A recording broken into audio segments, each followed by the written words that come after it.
Hello and welcome back. I am just under 8 weeks out from my second show of the season, and prep is prepping. I don't think I mentioned this in the last video, but I'm going to be traveling next month to England and Ireland. And before I started this prep, I expressed to my coach that I really want to make sure that I factor that in because we planned this trip for a while.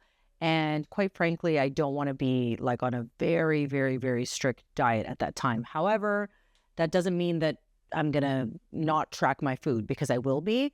I just really wanted to have the flexibility to be able to enjoy a couple meals out and enjoy my brother-in-law's wedding without bringing like chicken to this wedding at this beautiful venue. That's one thing that I don't want to budge on. So my coach did say, yes, we can allot for that, but we are pushing harder in this prep because I am getting leaner. Obviously, I'm going to be super close to my show when I go away, but we do have room for some leeway with counting macros while I am traveling. So I'm going to chat about that, but this had me thinking about my general prep approach. And quite frankly, one of my zone of geniuses is balancing it all. So the reason I share this about my trip is because I have had a lot going on and I'm really doubling down to make sure that I do all the things that I need to be doing. And I wanted to share with you how I do that as a mom of two, as a business owner, and someone in prep in general. Even if you literally have nothing to do but focus on prep, it's challenging and it definitely takes having good time management. And I think that this is going to help you. I'm going to make this very tactical and applicable to you whether you are in prep or not. So let's go. Here's what we're dealing with. I have 75 to 90 minute workouts 5 times a week. And I also have cardio 45 minutes, 7 days a week. And I used to think, wow, I could never handle that much time dedicated to exercise. But truly, the most important thing is just making it a priority. And I know everybody says that, but I'm saying that as a mom of two. I'm not saying that as some 20-year-old influencer with no kids. But seriously, prep is the main part of my life right now, and that's okay. I'm in a season where this is taking priority over social relationships, over going out and doing fun things. Like I'm just kind of rinsing and repeating my same routine when it comes to my family and my work and my training and my eating, because that's really all I have time for. And that's okay. I have also been leaning on my husband heavily, and I wouldn't be able to do this without him because he has definitely stepped up in ways that I won't be able to during prep as much. So for instance, he's more than happy to take the kids out and do like family activities or roughhousing with them. It's not that I don't do any family activities at all, but I do get more tired, especially further into prep.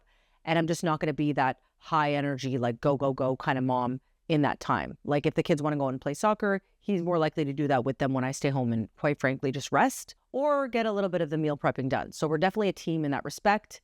And that helps a lot. Now, the next thing I do that is so important that helps me stay on top of all of this is scheduling everything. I would not be able to do what I'm doing if I just flew by the seat of my pants and did whatever I needed to when I felt like it, because it just wouldn't get done. I live and die by my schedules and my systems. A very underrated way of staying on track in prep or in a lean out is to eat the same things at the same times every day. Now, I do have flexibility. So I do have macros in my prep, which means I can switch up the foods, but I'm not having anything in my macros like junk food and things like that. I can, change up the carbs and the fats in my plan and the proteins, but I do try and eat at the same time and I have the same meals on repeat. So typically I have my breakfast around 7:30 or 8, and then I'll have my snack around 11 or 12, and then around 2 or 3, I'll have lunch, and then I'll have my second snack / fourth meal around 4 or 5, and then dinner will typically be around like 7 o'clock. Now, the further I get into prep, that typically comes down to just 4. And remember, not all of them are like massive, and they're not big meals, trust me. I'm at 1,650 calories right now, so it's not too bad. But when that gets down to like 13 or 1,200, then yeah, they're going to be even tinier and probably just 4 a day. But I stick with a similar eating schedule. So my body knows, okay, this is when I eat, this is when I get hungry. And of course, then I have to have the food actually ready to eat. So that brings me to my next thing that I do, which is batch cook, prepare ahead of time. Anything I can do to set myself up for success for the next day and the next week, I do it. And I'm never going to be cooking my meal from scratch 3 or 4 times a day. It's just not going to happen. And I don't recommend you do that either. And I don't recommend it for my clients. So I'm making anything that's repeatable and easy. Chicken breast in the Instant Pot with salsa. Salmon in the air fryer with a good old-fashioned Trader Joe's salmon seasoning. Rice cooked in bone broth. potatoes baked in the oven with some sea salt. That's it. Just repeating and repeating, and just nice and simple. There is a time and a place for fancy recipes, but during prep is not it. And even if you do have the freedom to do it, you want to do what is going to help you stay on track, and that is just repeating the same meals. My next thing is the training. So this is probably the biggest shift during prep. It's a lot more time to fitness because I have training and I have cardio. And normally I wouldn't really be doing any cardio. No, just kidding. I did start doing more structured cardio in the last couple of years, like runs and things like that. But 45 minutes a day, that's how long some people dedicate to their whole entire workout.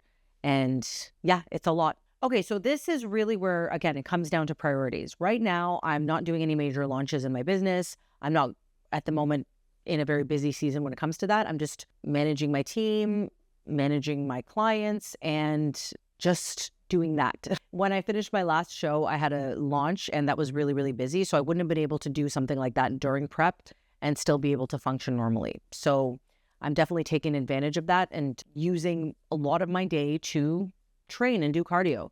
I do my training session around like 11 a.m. after I have done some deep work from 6 to around 7:30. And then I've done a little bit more work once I drop the kids off. I spend a good hour and a half, give or take, on my training. Then I do some more work, pick up my kids, and then I do my cardio usually before dinner. And that's around 4 or 5 o'clock.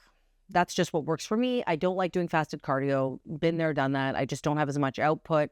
And quite frankly, in the morning, I want to just take the path of least resistance. I do get up early and I do work, but I want to be in my Snuggie drinking coffee, not getting up, getting dressed, getting out the door and doing cardio.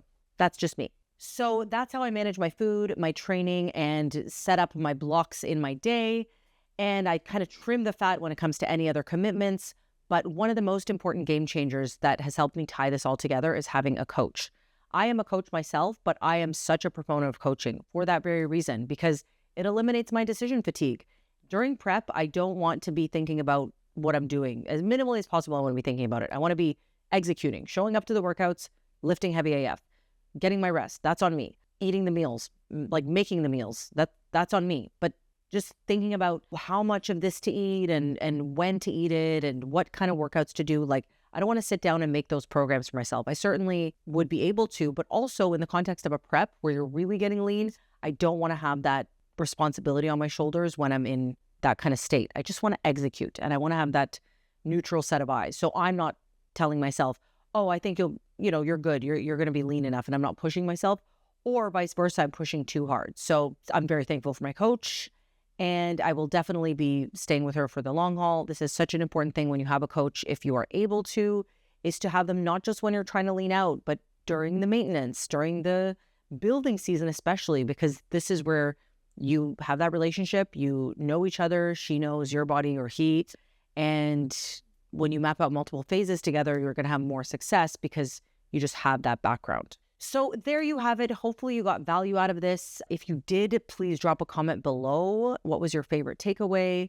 What was a tidbit that you picked up? If there's anything you want to see more of, that you want to know more about, that you want me to go deeper on, drop that as well. And drop any suggestions below that you have for future videos. I'm going to be taking you along week by week on my mindset, my training, my nutrition during prep, the posing, the good, the bad, the ugly, all of it. So stay tuned next week.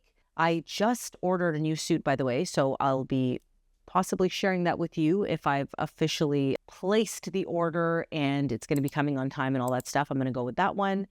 So stay tuned for that. Make sure you hit subscribe, and we'll see you in the next one.